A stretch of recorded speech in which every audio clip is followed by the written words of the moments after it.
Increíble que ya llegamos a casi el penúltimo mes de el 2020. Mire qué interesante todo lo que nos han estado ustedes mandando. Y es que nos han dicho que esta radio ahora, TV, en menos de un año, le ha brindado a usted más análisis, más noticias, más update, como lo puso Miguelito aquí de Los Ángeles, que todas las demás radios, dice usted, en todos estos años que ha estado escuchando, y nos dice qué lástima, es una lástima que no habían salido antes. Bueno, Miguelito, recuérdese que todo tiene su tiempo. Todo tiene su tiempo y el tiempo de la radio, televisión Farabundo Martí tenía que llegar. Y aquí está. Y por eso es que ya hoy el ranking no lo dice su servidor, no lo dice nadie más. Lo dicen las estadísticas, lo dicen los números, lo dicen los algoritmos que usted está examinando y viendo, también han estado ahí presentes. Entonces, esto se debe a dos cosas. Una es que esta radio televisión por eso ha avanzado, porque aquí hemos rechazado financiamientos de esos grandes, entre comillas, los grandes capitales que nos dicen, no se preocupen, nosotros les vamos a financiar la radio. Se las vamos a financiar, solo díganos cuánto necesitan. Eso nunca lo vamos a hacer, nunca se va a hacer eso. ¿Por qué? Porque con la verdad no se negocia. Y aquí nosotros ya no necesitamos de eso. Y aunque necesitaríamos, no lo vamos a hacer. Porque hoy la batalla del siglo XXI, la guerra del siglo XXI es entre la verdad y la mentira. Alguien nos decía, pero es que esto así ha sido siempre en toda la historia. Tal vez sí. Pero es que ahora están todos los medios disponibles para el que los sepa usar y que tenga los recursos y los financiamientos adecuados. Los va a usar. Y si tiene a la mentira como su mayor arma de propaganda, esa es la que va a hacer. Esa es la que va a mandar y esa es la que se va a imponer. Ejemplo número 1 en el mundo, el presidente Donald Trump. Donald Trump pudiera ser el único presidente de los Estados Unidos que es reelegido en base a una campaña o a campañas que tuvieron como fundamento la mentira. Mire qué interesante. La mentira desde el principio hasta el final. Repite todos los días. Y es que es un buen estudiante de esa gran mentira blanca, de esa doctrina, de esa filosofía de la mentira blanca. Ustedes se acuerdan, George Orwell, 1984. Hay que leer el libro. Ahí nos dice claramente. Mire, usted repita 1000 veces a las masas, dice ahí. Repita 1000 veces que hoy es 2 de octubre y van a salir creyéndole. Van a salir creyéndole que hoy, en pleno 1 de octubre, es 2 de octubre, porque usted lo está repitiendo y lo está diciendo. Y esto, inclusive, comparado con la misma realidad, aquí tiene a un número suficiente de votantes que pudieran hacer la diferencia en esta reelección, en base a mentiras. Recuerden ustedes que la campaña del 2016 fue de que iba a meter preso a todos los corruptos. Y a donde iba, a donde llegaba, decía, a la Hillary Clinton va para la cárcel. 4 años después, la Hillary Clinton ahí anda bien tranquila. Voy a meter preso a Barack Obama. 4 años después, Barack Obama es uno de los hombres más ricos del mundo. Voy a ir a construir ese gran muro y lo va a pagar México. 4 años después, ese muro nunca se construyó. México no ha dado ni 5. Pero mire qué interesante.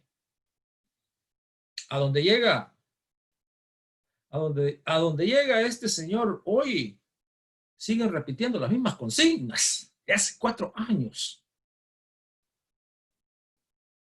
Lo escuchábamos ayer donde decían, build that wall, build that wall.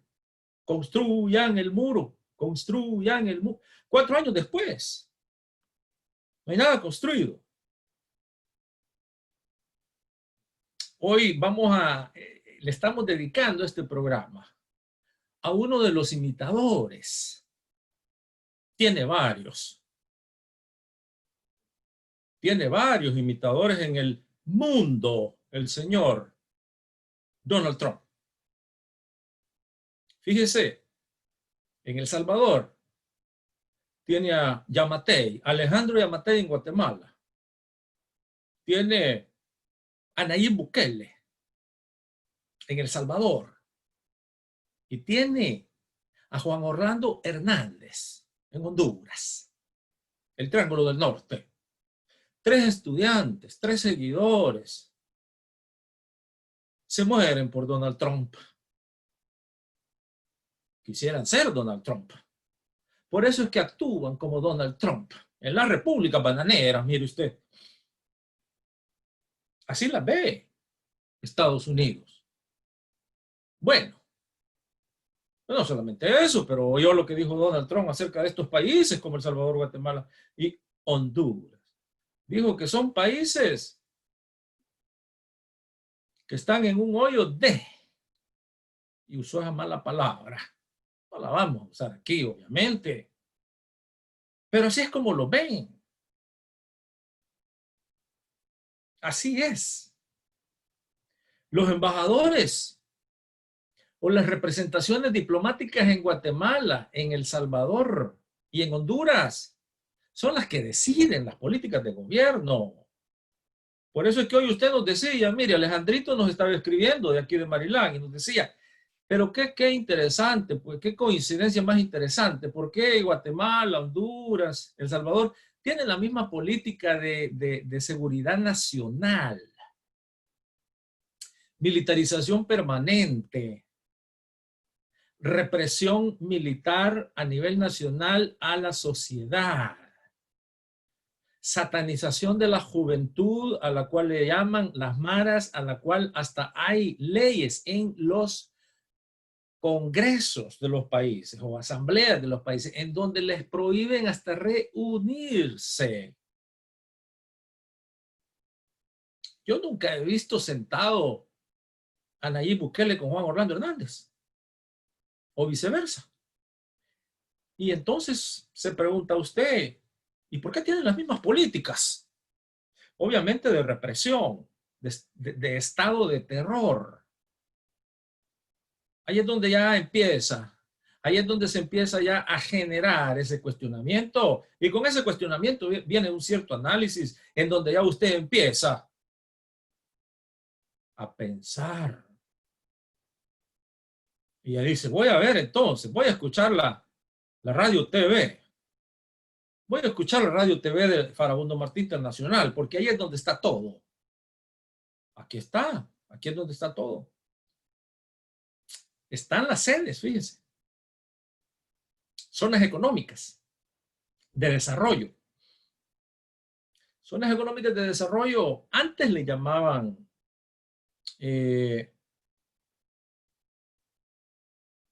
las famosas Free Trade Zones,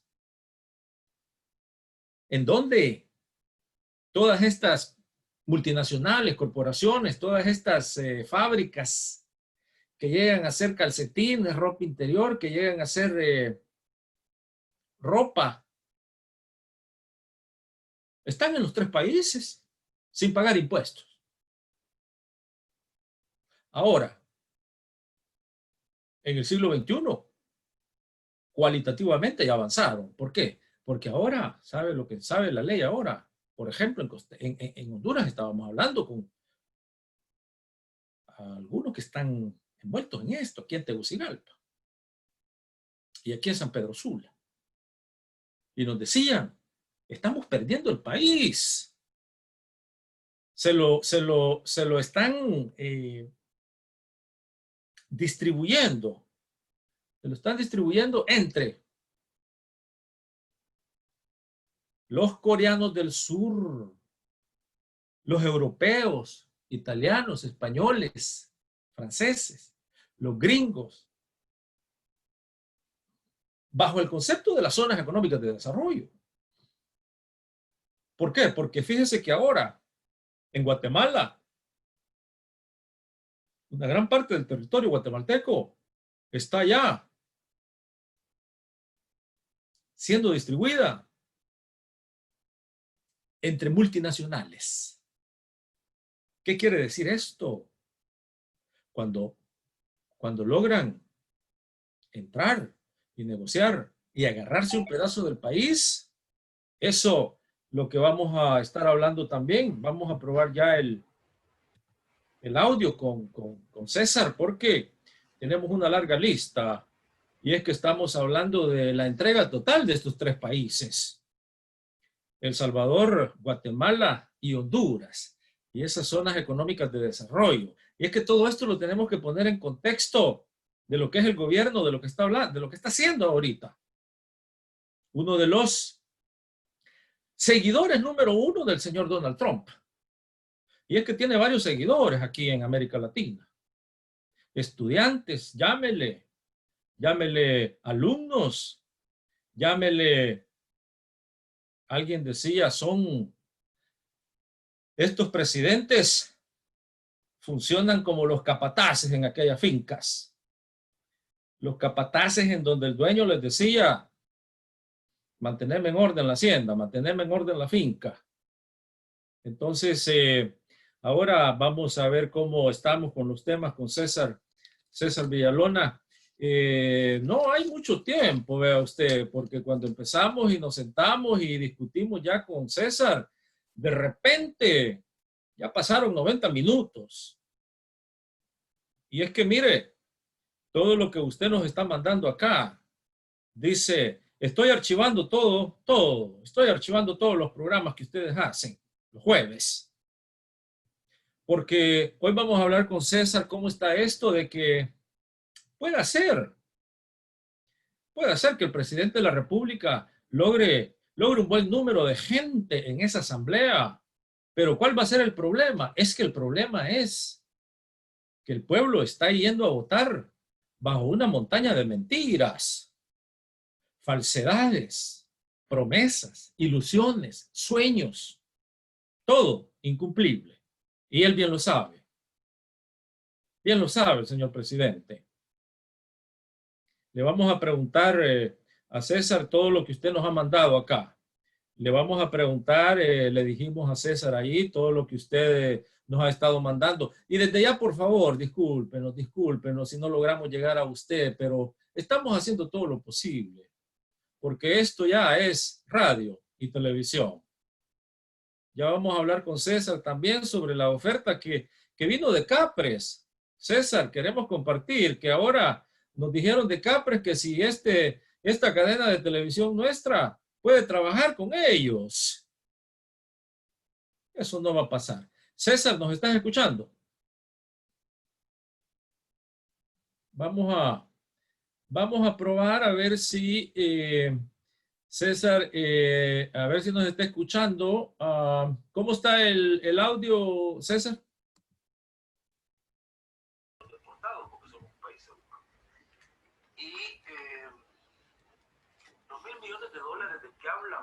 Adelante, César. Bueno, buenas noches. ¿Cómo están por allá? Mira, César, estábamos comentando con los amigos de aquí de Maryland. Y es que también acaba de haber un debate presidencial entre Donald Trump y Joe Biden. Un debate que más parecía un circo. Bueno, de hecho, uno de ellos le llamó payaso al otro. Y no estaba mintiendo. Lo que faltó ahí es que el otro le hubiera dicho payaso también. Vimos a dos títeres. Es una vergüenza, César, a lo que ha llegado el mundo de la política. Bueno, políticos. Estos dos. Mira, César, Joe Biden pertenece al ala de la ultraderecha del Partido Demócrata. Joe Biden ha estado 45 años en el Senado. 45 años es casi la mitad de un siglo. César, estamos hablando de una figura política que ya hubiera hecho una revolución, pero es que es parte del complejo militar industrial. Él pertenece a esa élite, César, hay que aclararlo, porque ahí en El Salvador dicen, bueno, es que depende de quién llegue, depende de quién llegue, pero es que la política exterior de los Estados Unidos no importa quién llegue. Ahorita está la doctrina del poder inteligente. Indica que América Latina se va a convertir en el Medio Oriente del 2001, en donde está dividiendo el Departamento de Estado a todos los países. Mira, a Guatemala le metieron 24 partidos políticos. En Honduras ya van como 14. En El Salvador dicen que no hay necesidad, porque ahí de todas maneras ya tienen una ultraderecha bien establecida. Y ese es el Triángulo del Norte.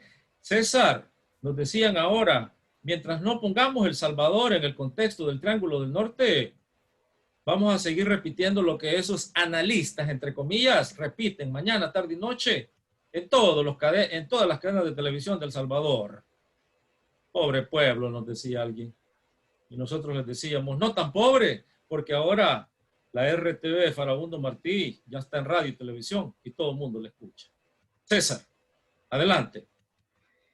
Bueno, muy bueno muy buenas tus valoraciones. Comparto tu visión sobre esa política exterior de Estados Unidos. Yo creo que ahí no hay mayor variación. Ellos saben quién es su enemigo, quiénes son sus amigos. Aquí en El Salvador, ellos están apoyando a este gobierno, que es un gobierno de derecha, enemigo del gobierno de Venezuela, enemigo de la izquierda, enemigo del FMLN. Vamos a ver qué pasa por ahí, pero yo en lo personal no me hago mucha expectativa. Hay una serie de temas que tú me planteabas en un audio que me mandaste. Yo quisiera comenzar a dar algunas opiniones. Uno de ellos tiene que ver con el pago y si hay o no hay dinero. Y el pago que el gobierno no termina de hacerle a la Asamblea Legislativa, a las alcaldías, entre otras cosas, entre otras instituciones a las que le debe, con perdón.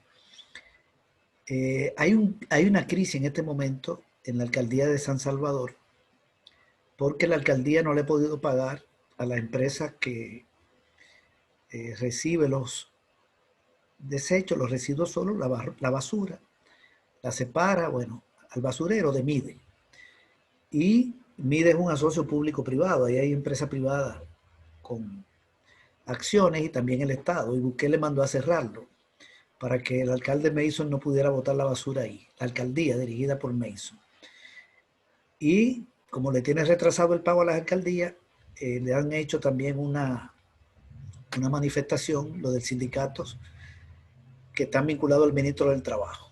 Entonces Mason acusó al ministro del Trabajo y al de Gobernación de que le están creando un problema, pero no acusa a Bukele, no se mete con Bukele, Parece que hay una alianza de Meizo con Bukele, o él aspira a que Bukele no lo trate mal, pero Bukele lo está golpeando. Tiene paralizado la entrega de dinero a las alcaldías y en San Salvador hay un problema de basura bastante fuerte.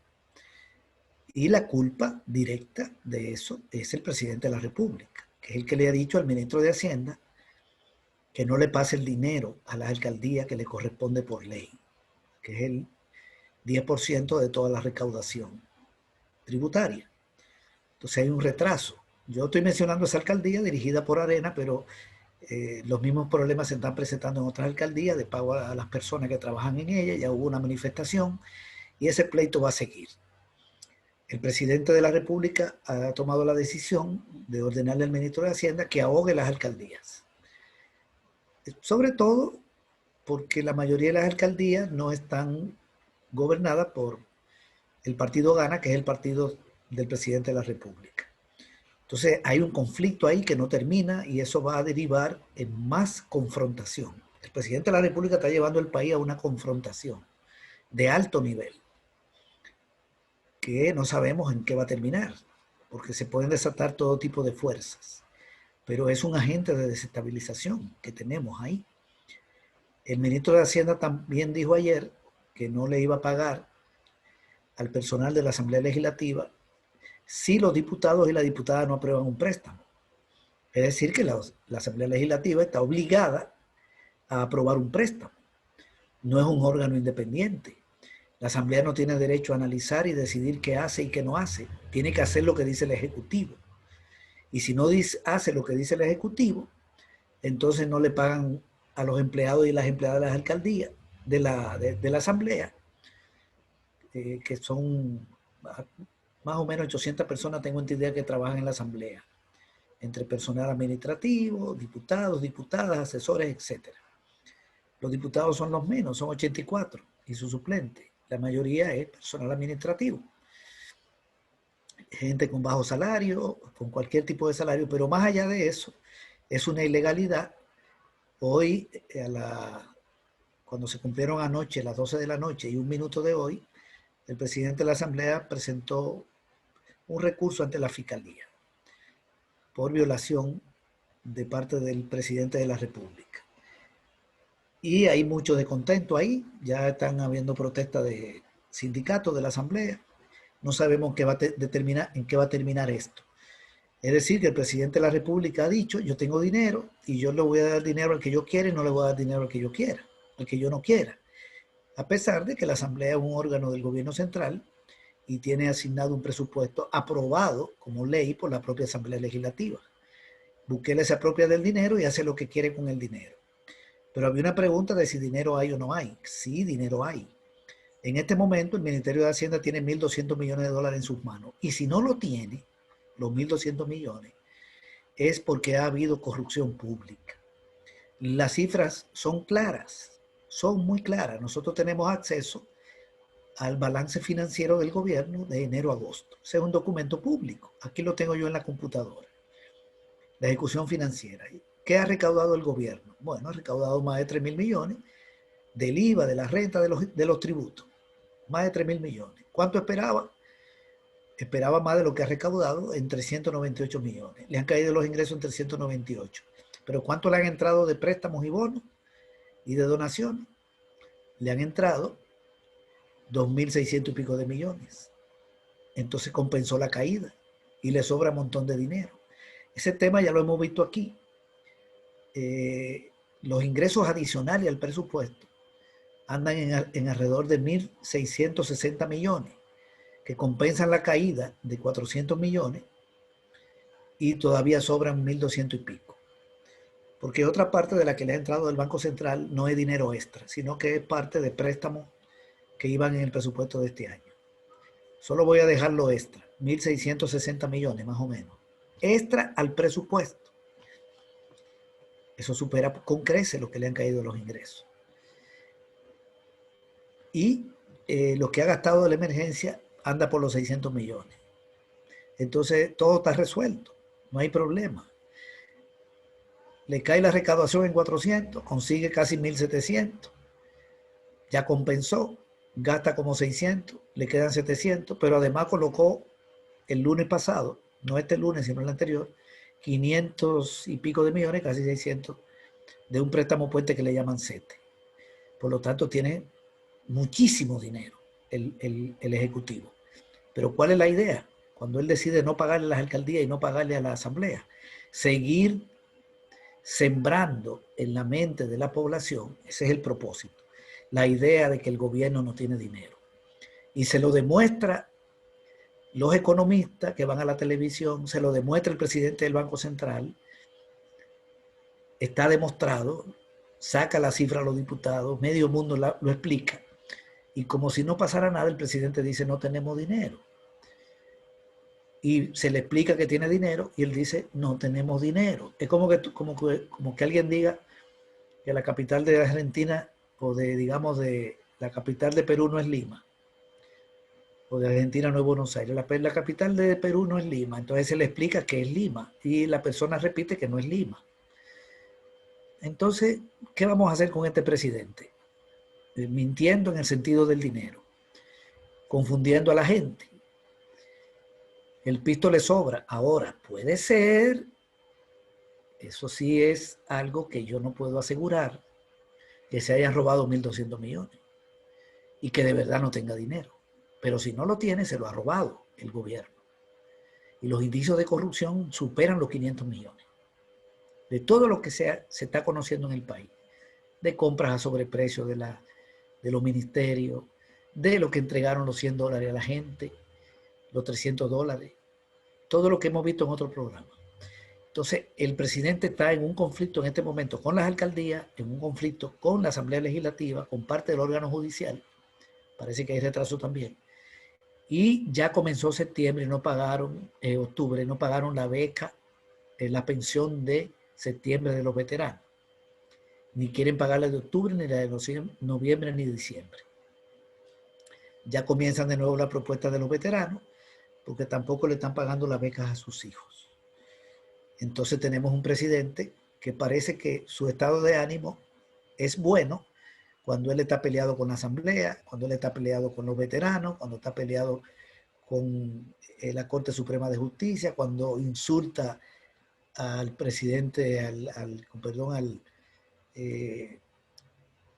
magistrado de la Procuraduría para Defensa de los Derechos Humanos, el procurador. Parece que eso es lo que le gusta, vivir en un conflicto y mintiendo. Ok, nosotros estamos aquí y sabemos cuál es la verdad. Tiene dinero y no lo quiere entregar. Y a lo mejor él cree que si no le paga a la asamblea, la gente va a decir, algo le dijeron, haga eso, que la gente va a decir, sí, no le pague a los diputados. Porque a lo mejor le han dicho que la gente no quiere a los diputados. Eso es toda una concepción política que hay ahí. No es un problema técnico, no es un problema de recursos. Dinero hay y no lo quiere soltar, pero está violando la ley. Entonces, preparémonos que vienen otras protestas. Va a haber protesta ante el Ministerio de Hacienda. El personal de la Asamblea Legislativa, si no le paga, ese personal va a marchar y se va a tomar el Ministerio de Hacienda o las instalaciones. Ahí van a ir. Si el alcalde de San Salvador fuera valiente, si tuviera valentía personal, le pusiera la basura frente al Ministerio de Hacienda, porque no le está pagando el dinero a la alcaldía.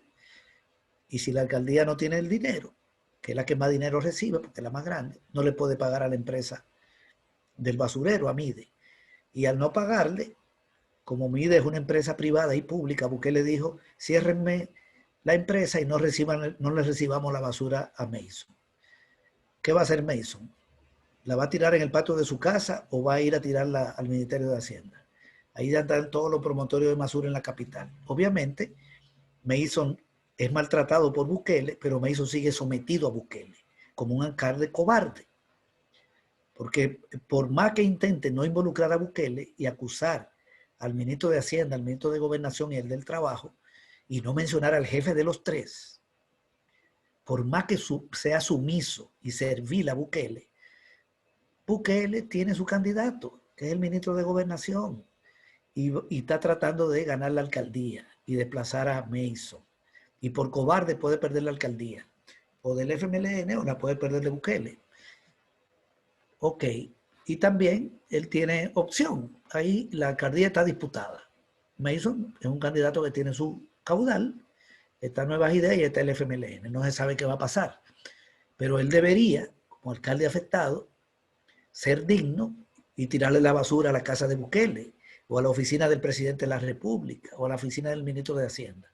A ver qué pasa en el país, porque la culpa la tiene el gobierno central, particularmente el presidente de la República y el ministro de Hacienda, que recibe la orden.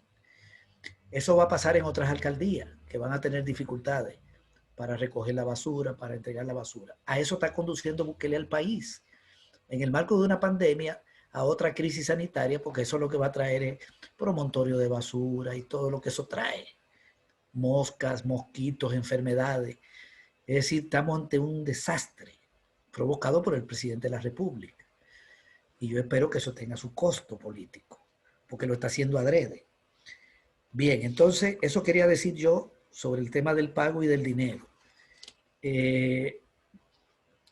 Vamos a ver qué pasa si al final se destraba o no se destraba este asunto de la deuda. Otra pregunta que me hacías era el de las remesas, que alcanzan cifras extraordinarias. No, las remesas no han crecido. No, el dato que tenemos aquí, lo tengo en pantalla del Banco Central, es que las remesas han caído en un 1.7% entre enero y agosto. Es decir, entre enero y agosto de 3 años han entrado menos dinero que entre enero y agosto del año pasado. La diferencia ronda los 50 millones de dólares. Han disminuido en 50 millones. Entonces no hay un incremento. Falta todavía saber qué pasó en septiembre y qué va a pasar octubre, noviembre y diciembre con el envío. A lo mejor cierre el año.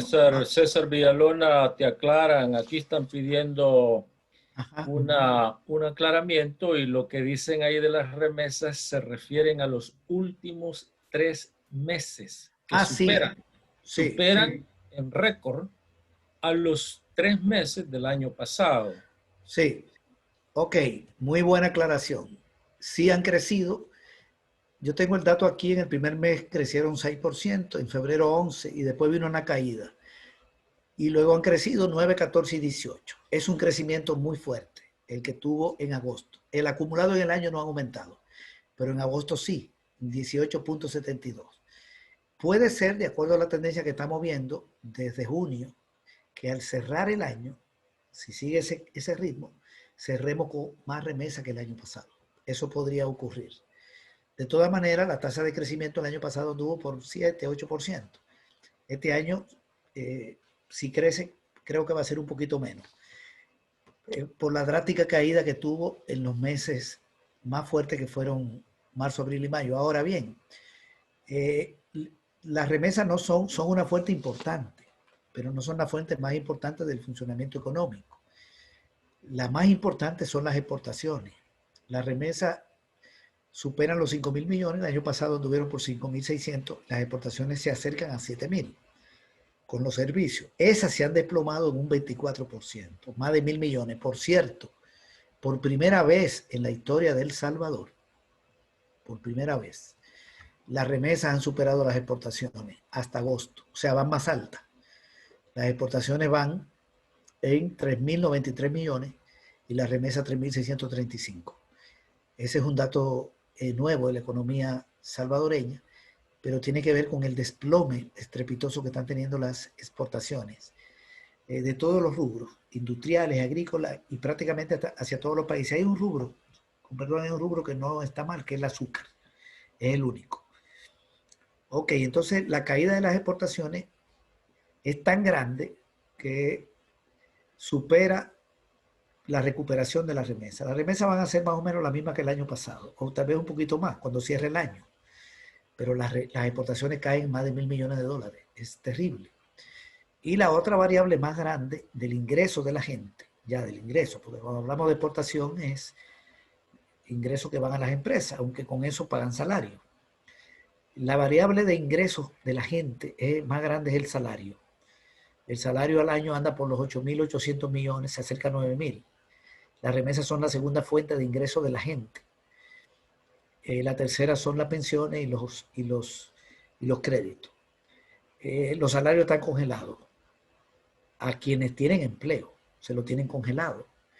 pero han perdido el empleo entre febrero y junio, no hay datos más actualizados, 75.000 personas. Solo entre febrero, antes de la pandemia, y julio, 75.000. La ANE habla de 85.000, pero habla de junio a junio. Junio cuando tomó Bukele posesión y junio de este año son 85.000, porque él despidió casi 10.000 empleados públicos el año pasado. Entonces, el salario como parte de la masa, como hay 75.000 personas que no están recibiendo salario, la masa salarial está bajando. Las remesas se mantienen, digamos, van a ser iguales o un poquito mayor, pero la caída de la masa salarial va a ser fuerte, aunque siempre los salarios van a ser una variable más grande. Entonces, lo de la remesa no es suficiente, porque la caída de las exportaciones y el problema salarial es muy grave. Y por eso la economía no va bien. En el segundo trimestre del año, la producción cayó 19%, ya está el dato del Banco Central. Y hay un estimado de caída de la producción en el año de la NET de 12%, de FUSADE, de la CEPAL de 8.6%, y el gobierno está hablando de 7.1%. Bukele lo está poniendo más chiquito, pero es una caída, porque es negativo, menos 7.1%. Entonces tenemos un año mal, las remesas no compensan, aunque se mantengan, porque todas las demás variables están golpeadas. Y 61.000 personas no están cotizando en las AFP. Estamos en un escenario bastante negativo de crisis. Esto era lo que quería comentar sobre este punto. Hay un gran esfuerzo de la población salvadoreña en el exterior. Las remesas vienen sobre todo de Estados Unidos. Una parte importante, más o menos 10%, viene de Canadá. Entonces, que no se desplomen las remesas en el año, como van a cerrar con un poquito de crecimiento, que hayan mejorado en estos meses, expresa la gran solidaridad, el gran apoyo que le dan los compañeros, las compañeras salvadoreñas que se van a vivir al exterior o que viven en el exterior, a sus compatriotas que viven aquí, a sus amistades, a sus familiares en general y sus amistades. Pues las remesas van sobre todo a la familia, pero también a amigos, amigas. Si no, este país se hubiera hundido más. Está bastante golpeado, pero hubiera sido peor sin esa solidaridad de los compañeros y las compañeras que viven en el exterior, o la patria en el exterior, como dice Gelson Martínez. Muy bien, había otra pregunta. Pero César, ajá. Antes de que te movas a la otra, desde Canadá necesitan ayuda y hablan de que si puedes explicar un poquito lo del azúcar, porque dice Ángel Bolaños, dice que lo del azúcar, ¿cómo se puede explicar si es monopolio de unas 3 familias? ¿Y eso en qué beneficia al salvadoreño de a pie? ¿En qué beneficia al sector informal, que es más del 80%? ¿Cuál es una explicación así de ABC para que la entienda el que no tiene tal vez algún grado de universidad? Nos mencionan que están los Great, los Regalados Dueñas, los Salaverrillas, los Hills. Esos son los cañeros, los que tienen todos los ingenios. ¿Y por qué se dice entonces que la exportación del azúcar que beneficia a El Salvador? ¿Cómo se entiende eso? Ok, yo no decía exactamente que beneficiaba a El Salvador, sino que es el único rubro de exportación que no ha caído. Las exportaciones han caído 24%, las agrícolas casi 4%, el café 2%, la maquila 38%, drástica. La de otros productos industriales 7%, pero aparece un rubro, que es el azúcar, que es el único que no ha caído. Han aumentado 6.78%. ¿A qué se debe que no haya caído la exportación de azúcar? Es un rubro que sigue siendo demandado del mercado internacional y se sigue exportando. Está la exportación a China, que en todos estos años superó a Estados Unidos como consumidor de azúcar salvadoreña. La economía de China ha bajado un poquito, pero es una de las pocas que tiene crecimiento en el mundo, igual que la de la India, que no va a tener tasa negativa de crecimiento. Entonces la explicación está en que ese producto en el mercado internacional no ha bajado su demanda. Es un producto importante. Ahora bien, ¿quién se beneficia fundamentalmente de la exportación de azúcar?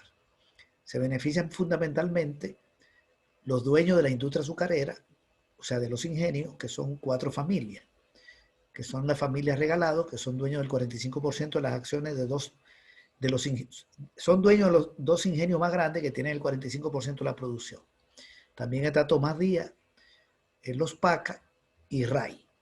Ahí está concentrado, aunque hay algunas cooperativas de Confra que tienen acciones en el ingenio La Cabaña, que está ahí por el Bajo Lempa. Ahí se concentra la mayor parte de los beneficios, en los dueños de los ingenios. También en los dueños de las plantaciones, porque los ingenios le compran el azúcar a los cañeros. Entonces los cañeros, los dueños del área de siembra, la venden a los ingenios y los ingenios le pagan. Entonces sí, las exportaciones suben.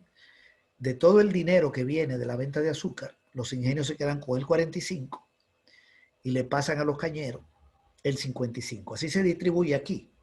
55 para los cañeros y 45 para los ingenios.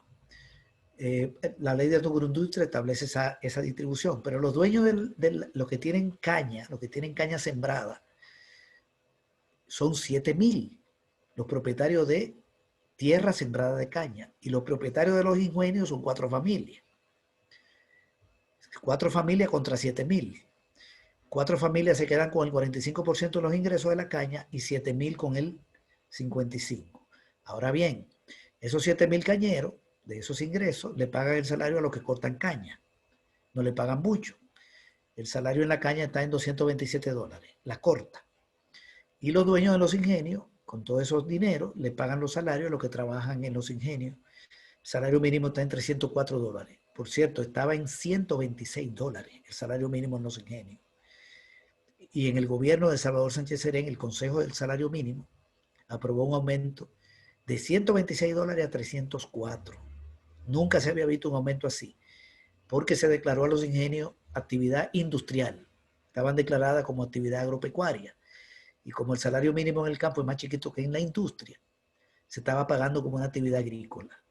El Consejo del Salario Mínimo dijo, los ingenios se declaran empresas industriales y tienen que pagar el salario mínimo industrial. Yo lo sé muy bien porque yo era parte del Consejo del Salario Mínimo y fui de los que participé en esa decisión. Sigue siendo un salario bajo, pero digamos mejoró.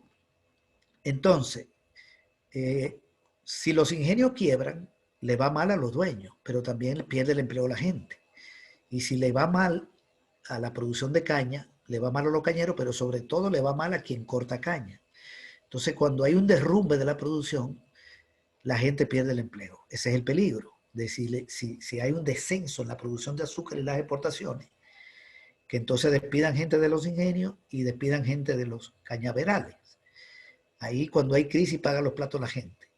Y si aumenta la producción y las exportaciones, no necesariamente eso se traduce en beneficio para la gente, sino aumentan los salarios. ¿Cuándo se tradujo en beneficio para la gente? Cuando los salarios los subimos en el sector agropecuario, que lo duplicamos, y en los ingenios, en el caso de la caña. Porque el salario en la corta estaba en $109 y lo pasamos a $227. Y el salario en los ingenios estaba en 126 y lo subimos a 304. La ganancia de los empresarios es mucho mayor que eso, por supuesto, pero hubo una cierta mejoría. Entonces, así es más o menos la distribución de este asunto. Así se distribuyen los ingresos. Quienes más ganan son los dueños de los ingenios y en segundo lugar los dueños de la caña, los que tienen los sembrados. Y finalmente la gente que trabaja para ellos recibe salario. Igual en una maquila, igual en un banco, igual en una industria. La población asalariada no le conviene que la empresa quiebre porque pierde el empleo. Pero la lucha debe ser porque los salarios mejoren. Porque si aumentan las exportaciones, los salarios siguen congelados, como ha estado sucediendo, aumentan las exportaciones, no pagó más salario, entonces ¿quién se queda con el dinero extra de las exportaciones? 55% los ingenios y 45% los dueños de los cañaverales. Y la gente, el mismo salario. Eso es lo negativo de este asunto. Esa es la aclaración que podría hacer, ¿verdad? Pero La esencia de lo que quiero plantear es que el sector exportador ha bajado, salvo el azúcar. Es el único que está, que la única actividad exportadora que puede decir la crisis no me ha afectado a nivel mundial. Porque en el caso del café, las exportaciones han caído 2%, no es mucho. Y todo lo demás rubro han tenido una disminución. Bueno, el café procesado ha caído 19%. Todo eso expresa daños fuertes en la economía, pero sobre todo se ve afectado a la gente que pierde el empleo cuando las empresas le va mal, no la cierran, pero despiden gente, o cuando la empresa le va bien, no despiden gente, pero mantienen el salario congelado y lo que crece es la ganancia. Por eso hay que hacer una lucha por mejoría salarial. Claro, lo ideal sería que las empresas fueran de la gente que trabaja y no tuviéramos dueños, pero ya estaríamos hablando de una sociedad socialista. Bien, esta es la aclaración que podría hacer, digamos, sobre ese punto. No sé si hay algo más sobre lo de la caña. El otro tema era lo de los 1.000 millones que me planteaba el compañero en el audio. Yo no me había percatado de que Bukele había dicho que aquí iban a venir 1.000 millones de dólares de un proyecto de Estados Unidos y que lo estaba repitiendo la embajadora nombrada allá. Eso es una vulgar mentira. En Estados Unidos, Pablo lo puede explicar mejor que yo, las cosas no son así. No le van a aprobar a El Salvador una donación de 1.000 millones de dólares como si eso no fuera nada. El proyecto del Fomilenio, que se tarda años, se ha tardado años en que lo aprueben, se tardó años el primero, que comenzó en el gobierno de Arena y terminó con FUNE, y el segundo se comenzó a diseñar con FUNE y arrancó con Serén, y ha terminado ahora el 9 de septiembre. El segundo, por ejemplo, se tardó años en elaboración, y lo que le dieron el gobierno de Estados Unidos de donación fueron 265 millones para ser ejecutado en 6 años.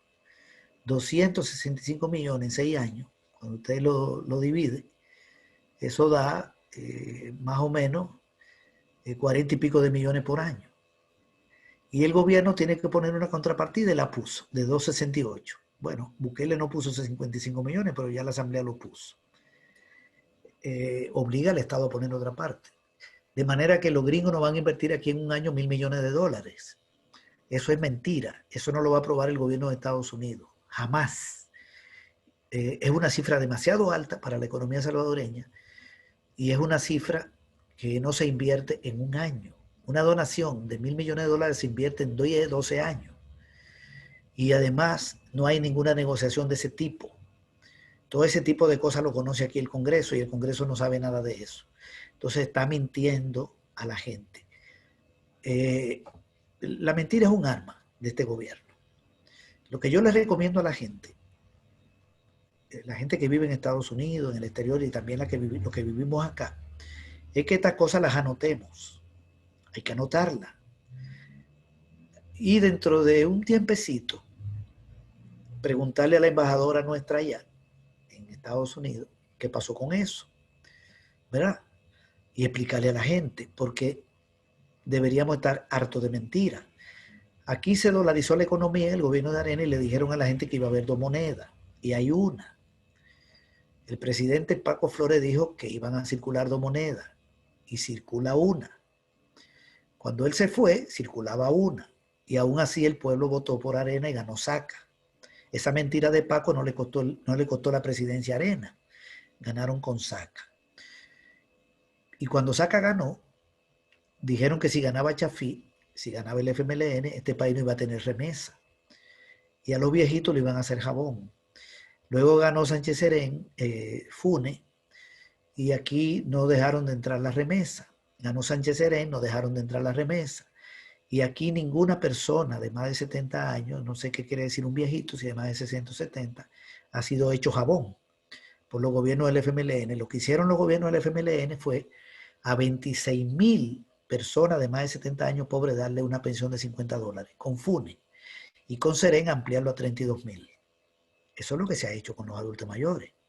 Y a las personas de más de 60 años, en el gobierno de Serén, creo que comenzó en el de Serén, no recuerdo si en el de FUNE, se elaboró un proyecto y se ejecutó llamado Nuestros Mayores Derechos, porque se le dio ayuda en nutrición, en salud, en espacios de recreación.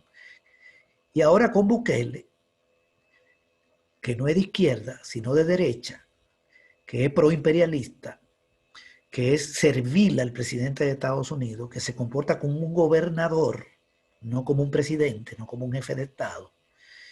Con este presidente han sacado 4.000 personas de la pensión básica. A 4.000 personas de más de 70 años le quitaron los $50.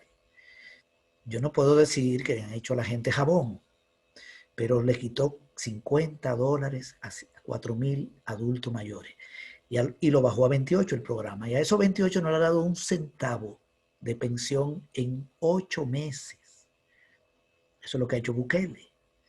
Y cerró el programa Nuestros Mayores Derechos para los adultos mayores. Eso es lo que ha hecho. Y le ha quitado dinero a la sede de Ciudad Mujer, donde van mujeres de diferentes edades, incluyendo mujeres adultas mayores. En fin, ha desmantelado un montón de programas sociales, cerró ecos familiares. ¿A quién atendían los ecos? A los adultos mayores y a otras personas no adultas mayores, desde un niño, una niña, hasta una persona de 70, 80 años. ¿Quién ha golpeado a los adultos mayores? El gobierno de Bukele. Pero aquí se lanzó esa mentira desde los gobiernos de Arena. Y Bukele hoy está mintiendo. Bueno, las mentiras de Bukele deben andar entre 2.000 y 3.000. Es muy difícil medir eso, porque cada vez que habla son 15. Y él habla mucho por Twitter. En cada Twitter hay 3 mentiras.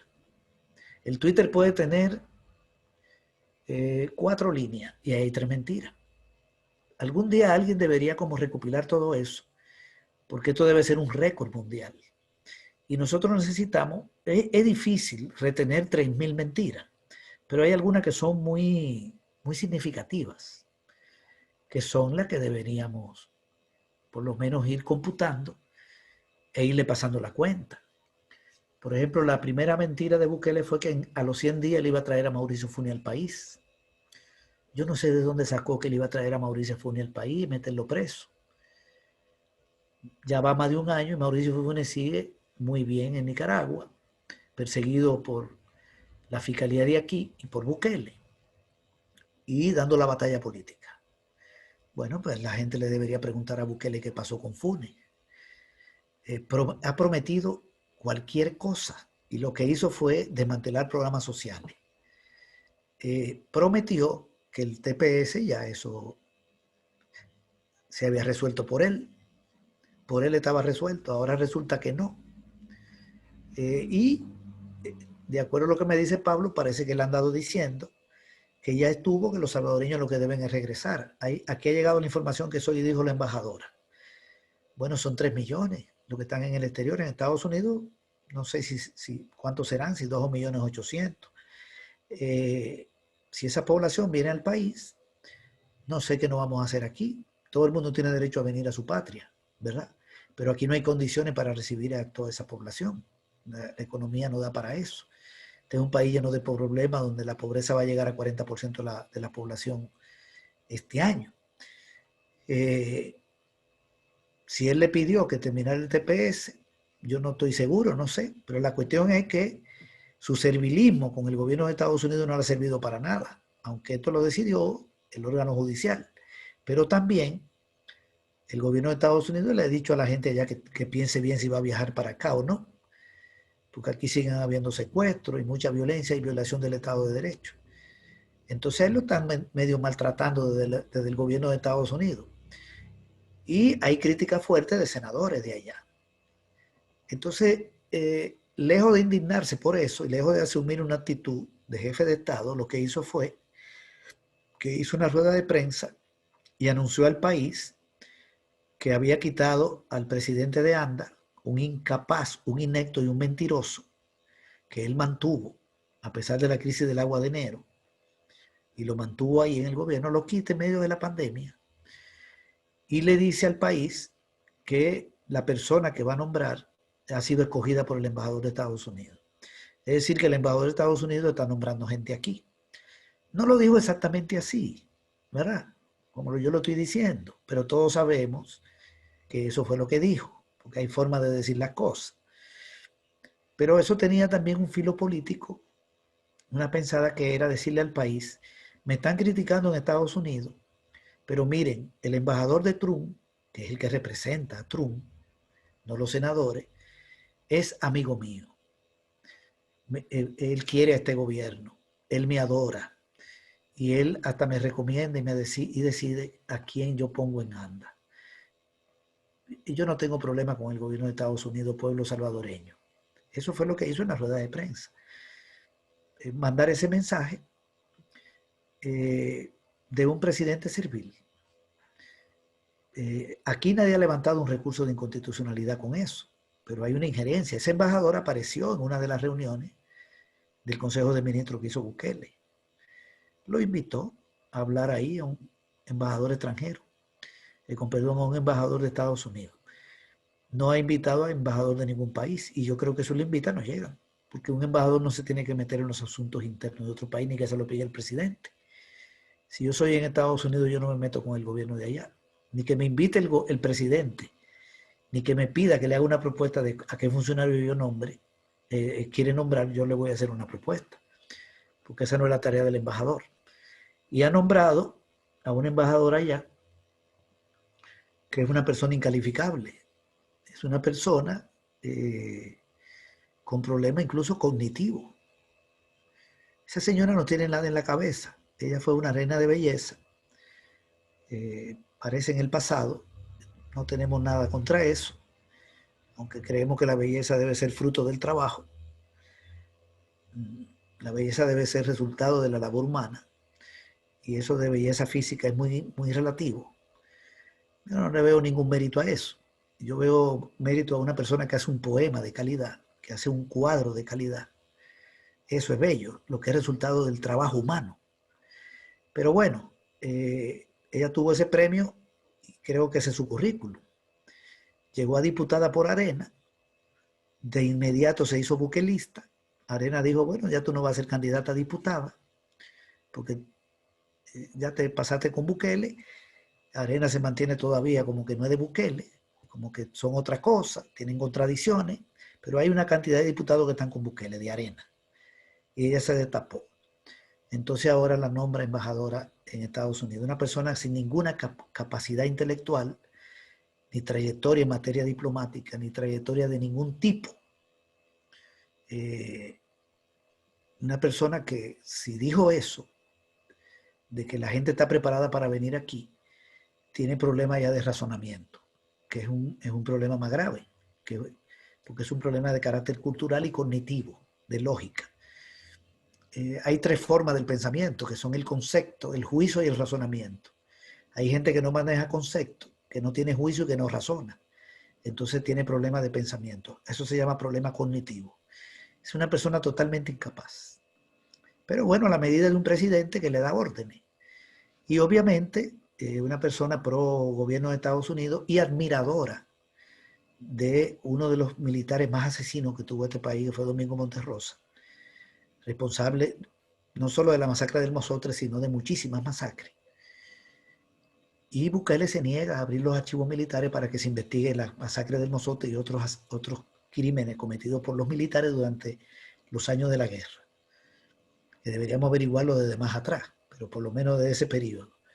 Y mientras Bukele quitó la placa de Monterrosa, ordenó quitar la placa de Monterrosa de un batallón de las Fuerzas Armadas, nombra embajadora a una miradora de Monterrosa. Es parte de la burla, de la forma burleca con que este señor trata los asuntos de Estado.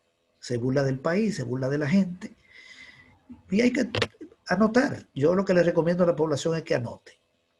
Él tomó posesión y quiso hacerse como un presidente que rechazaba los regímenes militares del pasado. Ahora no quiere entregar los archivos y nombra embajadora a una miradora de uno de los criminales más grandes que hay. Ese es el presidente que tenemos. Eso es lo que yo podría comentar de estos nombramientos. Se está hablando de otros... César, Ajá. antes de que te movas de este punto, te saludan aquí de Australia y tal vez puedes ayudar, dicen, en estas dos preguntas relacionadas a lo que se está tratando ahorita. Número uno, ¿qué pasó con los miles de trabajos que ofreció el ministro de Trabajo y que iba a mandar a salvadoreños al Medio Oriente y a Estados Unidos? Ya meses después, ¿no hay nada de eso? ¿O en realidad ya les encontró trabajo en el Medio Oriente y en Estados Unidos? Yo entiendo que en Estados Unidos ahí no hubo nada, pero ya no se escuchó. Tal vez César nos puede dar los detalles. Y el otro es que si eh, sabías o que si podés aclarar, porque nos dicen que la señora embajadora hoy, que se ha nominado como embajadora allá en Washington, el esposo de ella es el hijo de Domingo Monterrosa y todavía es militar. O sea, es un militar que está funcionando. Entonces, esto sí que es regresar al pasado. Y pone un signo de interrogación. César, adelante. Sí, con respecto a lo último, eso lo he escuchado también, que es el hijo de él, el esposo de ella. Y ella es admiradora de Monterrosa. Porque bueno, podría haber un hijo de un militar asesino que sea diferente a ese militar asesino. Podría ser. Pero no conozco la trayectoria del hijo de ese militar. ¿Verdad? No sé si el hijo ha estado involucrado en algo. Pero lo más grave me parece que es su admiración por Domingo Monterrosa. Y claro, hay un vínculo ahí, ¿verdad? De si está casada con el hijo. Eh, pero bueno, Dabuizón, por ejemplo, tiene una hermana que es muy diferente a lo que fue él, ¿verdad? A veces los parientes no son iguales. No tengo ninguna información del hijo y ella sí es claramente una persona que se identifica con los regímenes militares del pasado y con los militares más represivos. Eso sí está claro en el país y a ese que ha mandado para allá, para embajador en Estados Unidos. Eh, y allá le dieron el beneplácito, me imagino, porque si ya está dando declaraciones, no sé cómo está el proceso allá. Pero sí, eso es una realidad. Eso ha salido a la luz pública aquí, lo del hijo de Monterrosa. Sobre los empleos de los 1000 en el exterior, de eso no hay nada.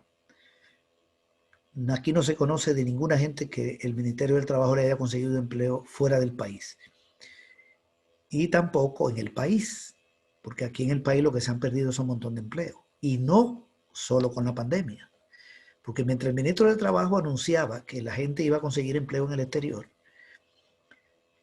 y eso no ocurría ni ha ocurrido, el presidente estaba despidiendo aquí 8.000 personas el año pasado del sector público, cerrando Secretaría de Estado y despidiendo mujeres embarazadas, personas con discapacidad, todo eso lo hizo y el ministro del Trabajo lo permitió.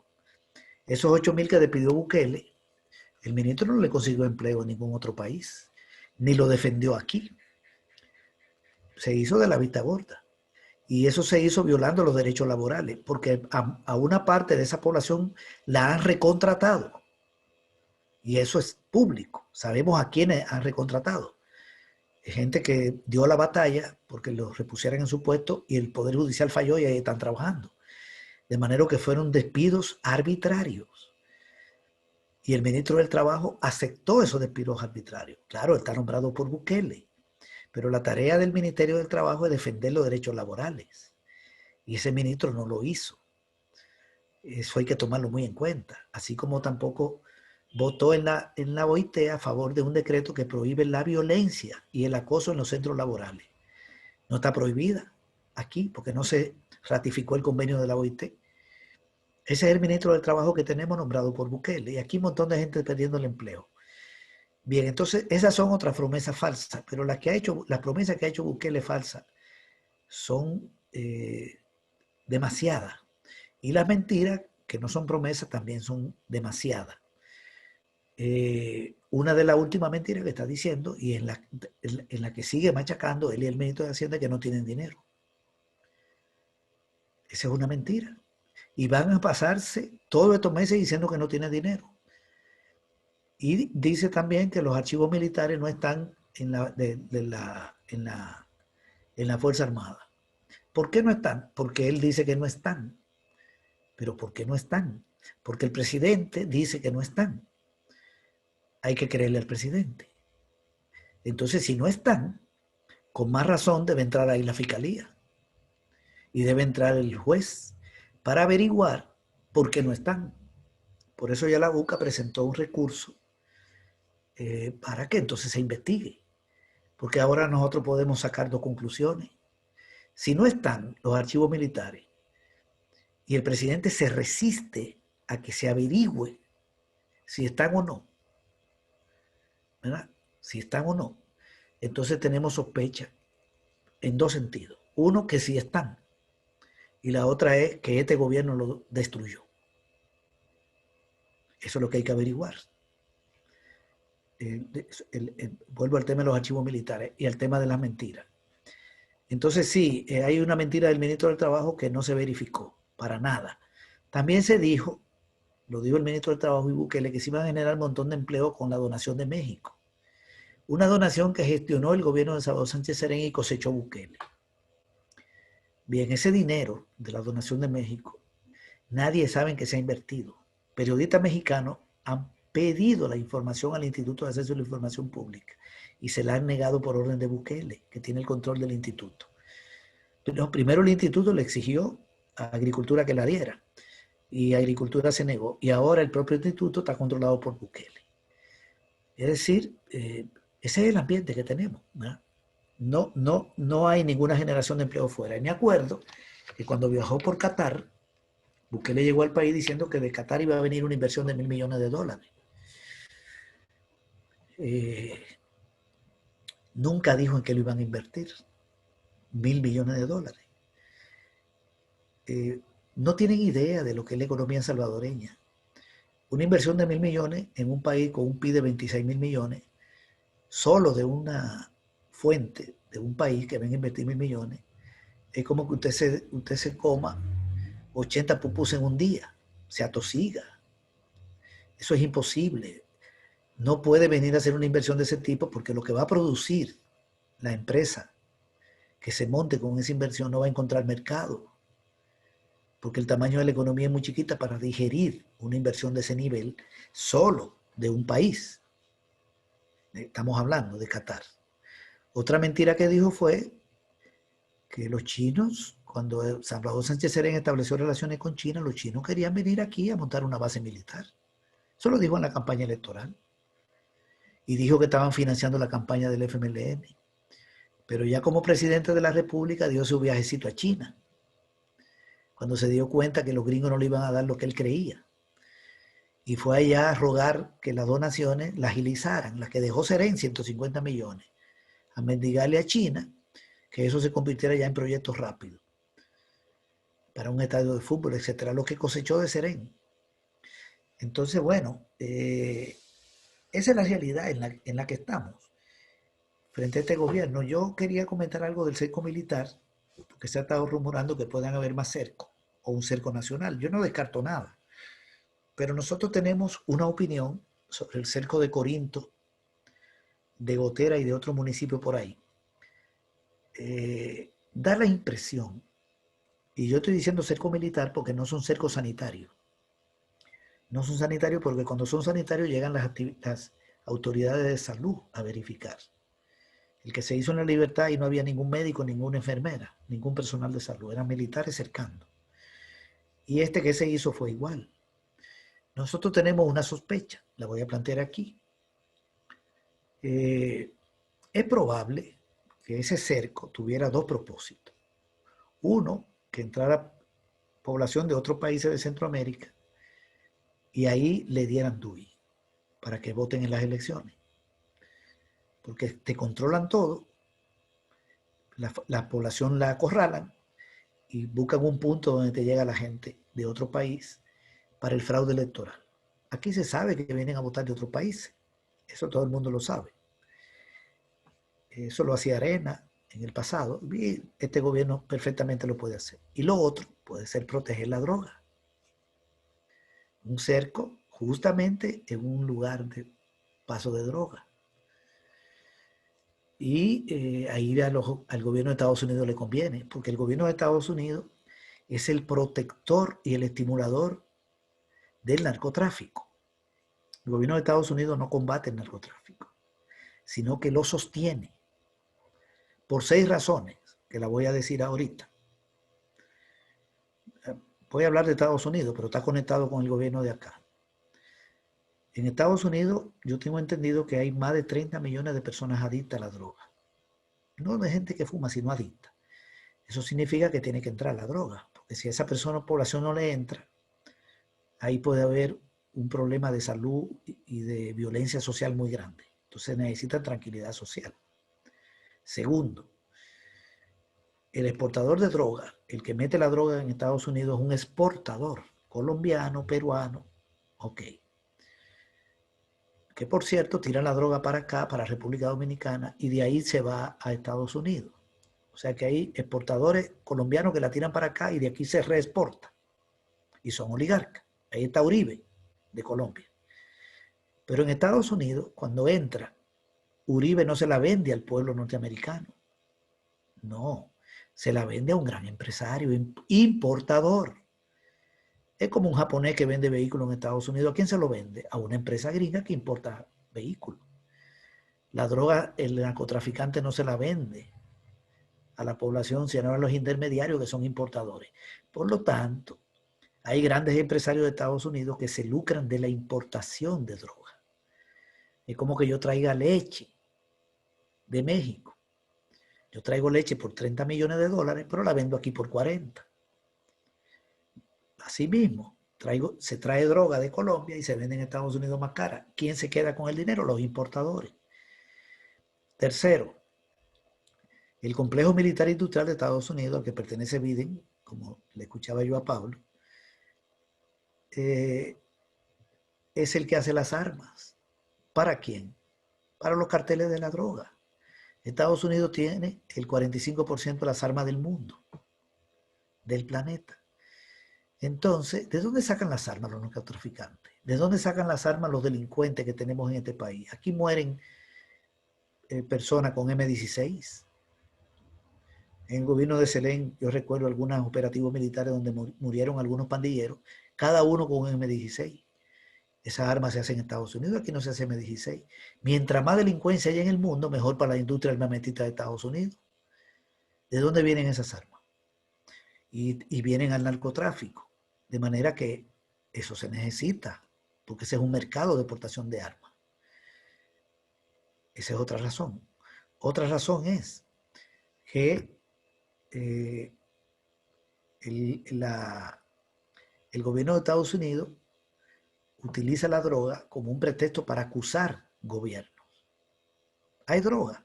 Entonces acusamos al gobierno de Maduro de que no contribuye a frenarla. Por ahí pasa, por Venezuela, según ellos. No acusan al de Perú. Acusan al de Bolivia cuando estaba Evo. Entonces, para que haya acusación a gobiernos de izquierda de que protegen el narcotráfico, tiene que haber narcotráfico. Entonces estimulan el narcotráfico para luego hacer acusación política. Este es un negocio.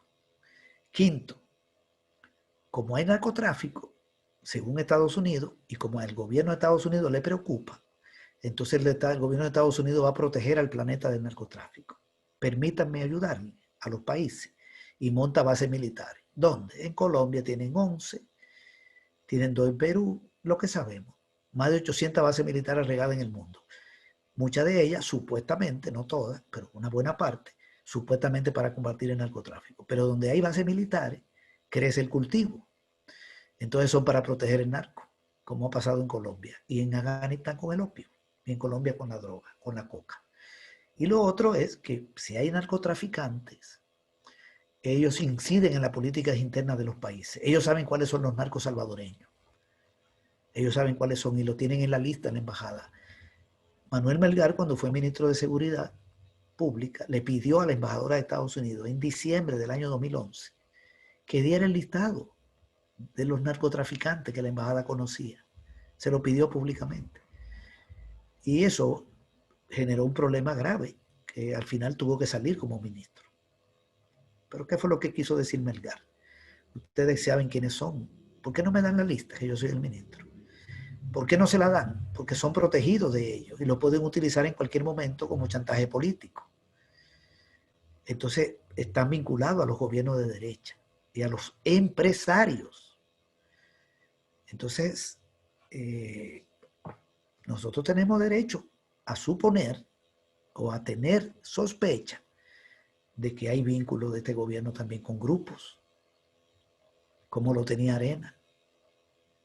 Tenemos derecho a creerlo, porque además es un gobierno que no es transparente. No es transparente. Entonces, ese cerco militar que hicieron ahí podía tener ese doble propósito. Dejar pasar. Dejar pasar es el negocio y caen las boronas acá, caen los pedacitos acá y se nutre un grupo empresarial de acá. Bien, esa es una lectura. Nosotros no tenemos pruebas, pero tenemos derecho a sospechar, porque sabemos que no fue un cerco sanitario, sino un cerco militar. Y sabemos que en esa zona es una zona de narco. Y sabemos que en esa zona tenemos frontera con países donde se mueve gente que viene a carnetizarse aquí para votar en las elecciones. Entonces, el presidente de la República está en una batalla electoral. Esa es la lógica. Ok, este sería el comentario que yo podría hacer sobre ese punto. No sé qué otra cosa se me ha quedado, o si hay algunas inquietudes adicionales.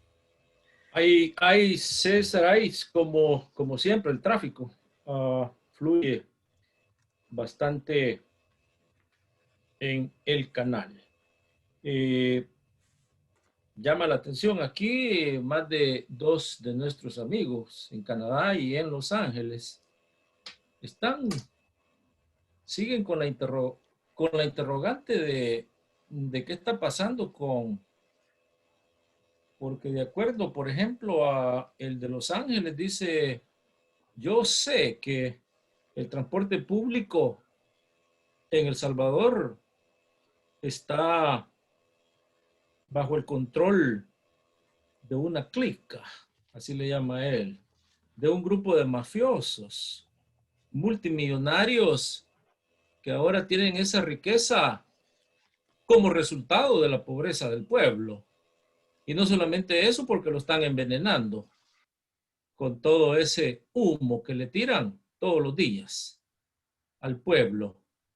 Yo llevé en una delegación hace 2 años a unos extranjeros y prácticamente me dijeron que qué estaba pasando cuando veían esas grandes humazones.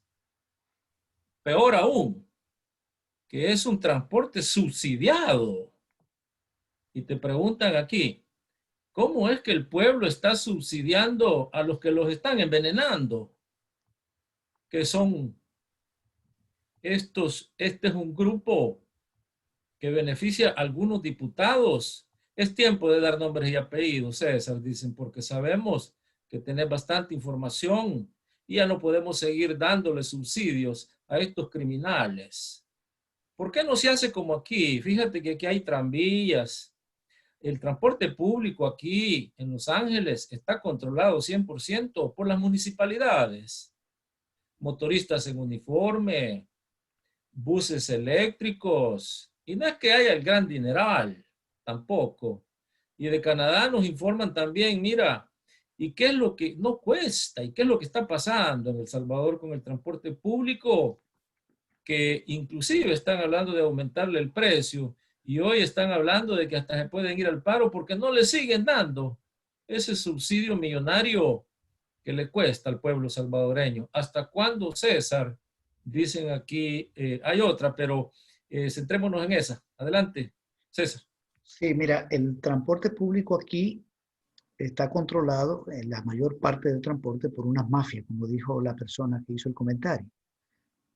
Catalino Miranda y otros, vinculados al PCN, vinculados a Gana, vinculados a Arena y también vinculados a Bukele, al proyecto de Bukele. Hay otra línea de buses que no son de mafiosos. Siempre hay empresarios que no tienen ese tipo de comportamiento. Hay algunas rutas que son muy buenas.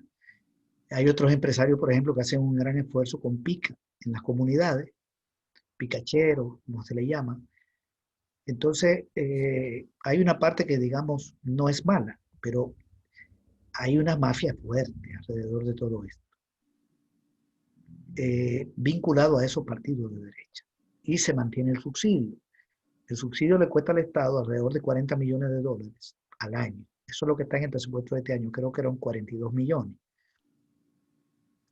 Eh, y no hacen estos empresarios las inversiones que se les exige en materia de renovación de flota y de arreglo de los vehículos. En Santa Tecla, donde yo vivo, eso es una cosa terrible, lo que ahí comentaban, la humareda. Es impresionante eso. Y muchos buses van semi vacíos, no ahora que tenemos la pandemia, sino siempre. A determinada hora van con 20 pasajeros, porque están subsidiados. Entonces salen y le dan el subsidio, aunque tengan pocos pasajeros. Aquí se puede sacar la mitad de los buses y se operaría bien. Hay un exceso de buses que supera la demanda de pasajeros porque tienen que salir, esos buses tienen que existir y moverse porque reciben el subsidio. Y ese problema no se ha podido resolver. El gobierno del FMLN intentó buscarle una solución parcial con el Citran, con un sistema de transporte público que arrancaba en San Salvador, bueno, por la Juan Pablo y llegaba más allá del Salvador del mundo. Un trecho largo, comenzaba con perdón desde Soyapango y llegaba, sí, desde allá pasaba por la Juan Pablo hasta el Salvador del mundo. Una inversión grande con un carril segregado, donde entraron buses bastante buenos, incluso que se trajeron de Brasil, de otros países. Pero la Sala de lo Constitucional lo dinamitó, declaró inconstitucional el Citran. ¿Por qué? Porque no se contrató a las mafias de transporte, que pusieron un recurso de inconstitucionalidad, entre ellos este Catanilo Miranda y otro que se murió hace poco, no recuerdo el nombre. No le gustó porque el Estado salvadoreño les dio el acceso a empresarios de buses distintos, que no están vinculados a la mafia. Y vino a la sala y dejó tirado el proyecto. Y hoy ya eso no existe, prácticamente. Ahí siguen los buses, pero ahí ya transita cualquier vehículo. Declararon inconstitucional. Dinamitaron el proyecto, pero además dinamitaron la fase 2 y la fase 3. Porque si el Citran lo golpearon, entonces la fase 2 que iba de El Salvador del Mundo hasta Santa Tecla no iba a caminar. Porque ya había declarado inconstitucional el Citran. Y la fase 3 que iba de Soyapango hasta San Martín también quedó parada. No arrancaron. Entonces, un intento de solución a un problema que beneficiaba a la gente, a empresarios de buses honestos, golpeaba a la mafia alrededor del transporte. La gente pagaba un poquito más, pero el traslado era enorme, de una distancia enorme, que la gente por lo general cogía dos buses para hacer ese traslado, se tardaba horas. Benefició a la gente eso. Y además, muy seguro, un transporte bastante seguro, porque ahí no podía subirse un delincuente, todo eso estaba protegido y además limpio. Entonces, la Sala de lo Constitucional, que respondía a una parte arena y otra a la Embajada Americana, se mezclaron, dinamitaron el Citran. Y este gobierno, ¿qué plan tiene de transporte? No tiene ninguno. Este gobierno no tiene ningún proyecto de transporte público urbano, en absoluto, nada. Y sigue esa mafia sindical, como ellos ven que va a ganar nuevas ideas, o va a ganar Nayib Bukele con ganas, entonces se mueven para allá. Si mañana creen que va a ganar Arena, se mueven para allá. Hoy están con Bukele, muchos de esos mafiosos. Y siguen recibiendo el subsidio porque lo aprueba la Asamblea Legislativa. En el presupuesto que acaba de presentar Bukele, la Asamblea Legislativa mantiene el subsidio. Ya le hemos dado una revisada muy rápido. Pero bueno, ese es un problema que debería tener una solución de Estado. Yo creo que aquí lo que debería ser un gobierno, pero tiene que ser un gobierno de izquierda, pero con correlación. Porque lo que te aprueba la Asamblea, entonces te lo vota la sala. O lo que te aprueba el Ministerio de Obras Públicas, una inversión, la bota la sal. Hay que tener más control del Estado, más equilibrio, movilizar al pueblo alrededor de los proyectos. Creo que algo de eso faltó. Lo que se necesita es un sistema público de transporte. Hay que sacar a la empresa privada de ahí. A lo sumo dejar algunas líneas de buses privadas de empresarios honestos. Pero sí, esa es una mafia empresarial que tenemos en el país. Como tenemos mafias sindicales, incluyendo el sindicato de la alcaldía de San Salvador, que está controlado por Rolando Castro. Esa es una realidad que tenemos, pero en ese marco la izquierda tiene que seguir creciendo y abriéndose paso, ¿verdad? Porque para transformar al país necesitamos el poder político. El, el tiempo, siempre, siempre, siempre el tiempo cuando estamos aquí con el doctor César Villalona se va bien rápido.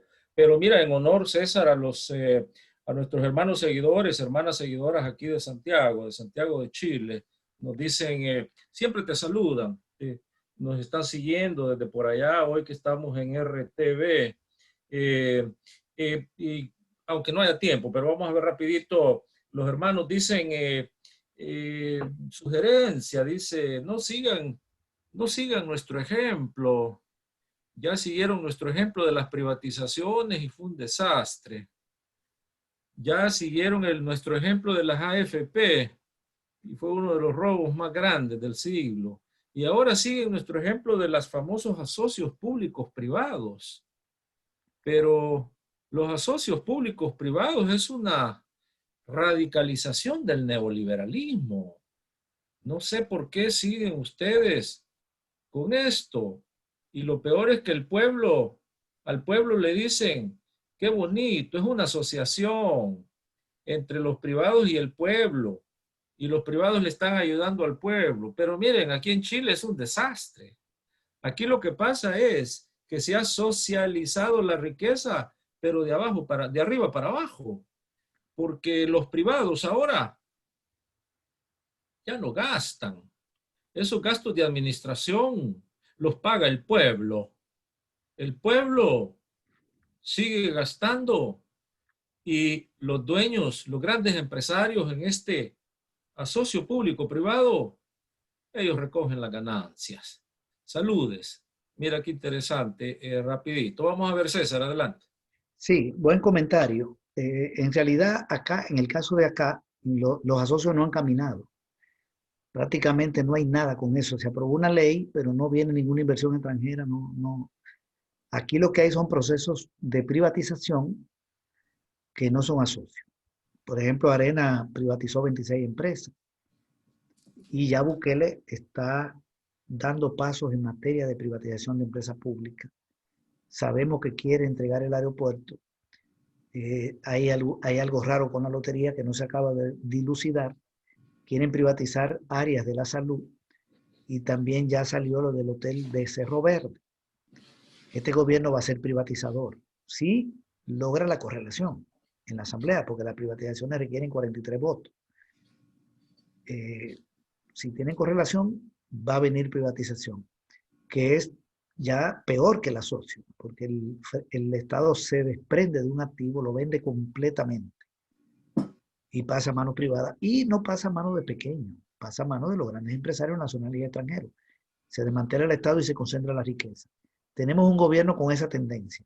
Quien le dio vuelta a esa tendencia fue el Frente. En el gobierno del Frente no se privatizaron empresas y se crearon 21 empresas nuevas, como Bandesal, como la empresa que ensambla computadoras en Zacatecoluca, Instituto de Formación Docente, la Universidad en Línea, etc. Ahí se recuperó la empresa de energía, la GEO. El Estado se fortaleció. Aquí se abandonó la lógica neoliberal en estos 10 años y tuvimos un Estado más fuerte. Pero ahora tenemos a Bukele que está desmantelando todo eso, programas sociales, quitando programas, y bueno, con amenazas privatizadoras que están ahí, la ley del agua. Por ejemplo, quieren aprobar una ley del agua que no es la que presentó Mauricio Funes, esa la tienen engavetada. Y quieren aprobar una que privatice el agua, y Bukele está detrás de eso, porque su partido Gana sigue en esa lógica, Bukele se hace el desentendido. Entonces, es la derecha aquí la privatizadora. Y sí hay una amenaza de regresión, porque tuvimos 20 años de Arena donde se privatizaron 26 empresas y dice años del frente donde se crearon 21. Aquel privatizó 26 empresas públicas y este creó 21 empresas públicas, el Estado, en el gobierno de Serén. Algunas no muy grandes, otras sí con fuerza, como Bandesal. Y se recuperó la empresa de energía, la geotérmica, que iba a caer en manos de una empresa italiana llamada Enel, que ya era dueña del 36% de las acciones. Es decir, nosotros detuvimos el programa neoliberal y fortalecimos al Estado. Lo paramos y fortalecimos al Estado. Ahora llegó Bukele y puede volver este programa. Ya está en camino, porque ya comenzaron los desmantelamientos de los programas.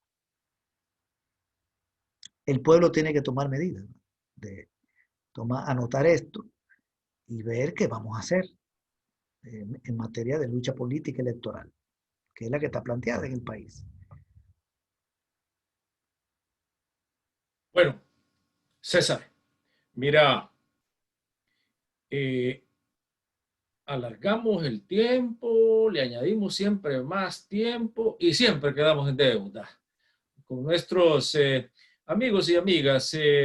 Aquí no se preocupen que hemos tomado nota. Disculpa a todos los que tal vez no les agarramos sus preguntitas, pero recuérdense que aquí tenemos ya a César en los especiales de los jueves. Excelentísimo. Entonces, la Radio TV en punto, acá, se despide de todos ustedes. César, los micrófonos para que te despidas de todas y todos. Un abrazo a todos y todas. Siempre un gusto estar con ustedes este día. Muy buenos los comentarios, muy buenas las preguntas, muy buena tu conducción del programa. Excelente. Las introducciones, los juicios, las valoraciones. Estamos muy satisfechos de estar aquí siempre con ustedes. Ahí está entonces el doctor desde El Salvador en vivo y en directo, César Villalona, para todos ustedes. Sigan en sintonía con la RTV en punto, Farabundo, Martí Internacional.